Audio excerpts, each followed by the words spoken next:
Kazak, Kazak, Kazak. Kazak giy, yoksa üşürsün.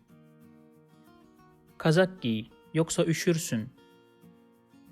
Kazak giy, yoksa üşürsün. Anneme kırmızı kazak aldım. Anneme kırmızı kazak aldım. Anneme kırmızı kazak aldım.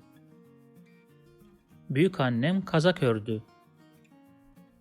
Büyükannem kazak ördü. Büyükannem kazak ördü. If you like this video, please subscribe to my channel below for more videos on Turkish grammar, vocabulary, and pronunciation. Also, if you think this video can benefit somebody else, please share it with them. Last, if you have any comment or request, please provide your feedback in the comment section below and I'll do my best to respond as soon as possible.